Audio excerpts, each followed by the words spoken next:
One of the coolest things is when you have power, strength, and mobility rolled up into one athlete. Straight away, I think about Olympic weightlifters and what they are able to do. Incredible. They're very, very strong, very fast.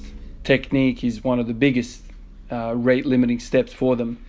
The mobility required to catch the bar in some of these extreme positions is very, very advanced. And so it's kind of a unique sport in that you have these very, very strong athletes, and they're very quick and technical, and yet they're very mobile. I made a video of, seems like a year and a half ago now, or more, where I talked about, how to improve your mobility for the squat, how to, get more upright in the squat. And in there, I kind of showed a couple of examples of Dmitry Klokov and how flexible he is. He is supreme athlete, very, very mobile. He can damn near get into a full split, a middle split. Yesterday I kind of had a tougher session. This morning I woke up really stiff, really kind of tight all over the body. So I kind of started stretching, and I'm showing you kind of an extension of that. I kind of came in here and continued to stretch, predominantly kind of focusing on the adductors. I feel like if you have tight adductors, you can't do anything with a barbell. You can't squat. You can't really deadlift all that well. When the adductors are really tight, they kind of pull you into anterior pelvic tilt just because where they kind of originate and where they insert. They also kind of do similar actions to hip flexors as well. The adductors are one of those muscles that kind of help in every freaking motion. Hip extension, flexion, adduction, obviously, internal rotation. Like they do a lot. So if you have them jacked up, you're going to be in a frustrating state because you won't be able to do anything. So this morning I kind of woke up. I knew I was going to be tired. I knew I was going to, not have a good session, both intensity or volume. So I thought, okay, so let's just, spend some time stretching. I'm really happy right now because, I'm in a state where I don't have pain anymore. The hip is kind of gone. So I think I'm going to kind of, go after the middle splits. I kind of made a video about this probably a month ago now, where I kind of said I'm going to aim for the middle splits, and then kind of the hip pain kind of flared up, move away from it.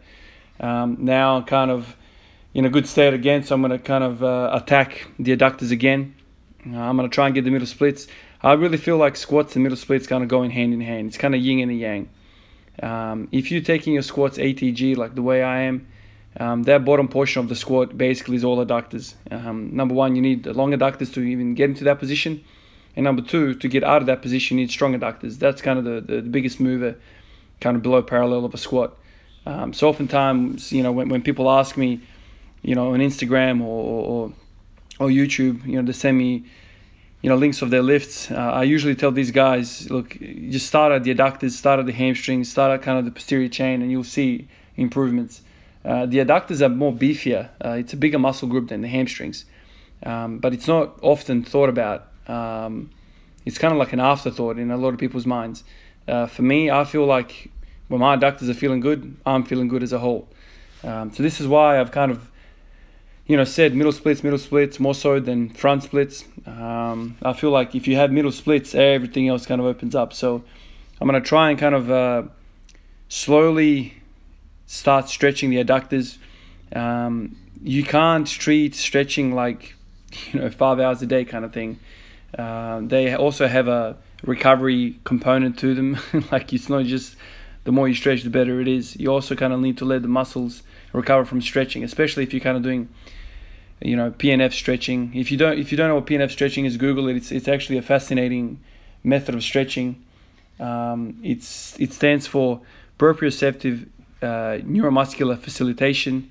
All that really means is that when you're in a deep stretch, when you're in a full stretch, you contract the muscle against the resistance in that end range.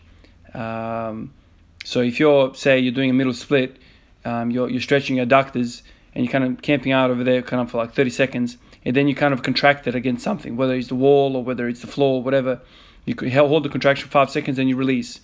And what they've found, it's kind of been around for a little while now, what they've found is that the mobility improvements are much better than just purely static stretching. So anyway, that's just something I'm going to kind of look into, especially on days like this when you can't really push weight. You can always do something, man, and this is one example of it. All right, guys, I'll catch you next one. Peace out.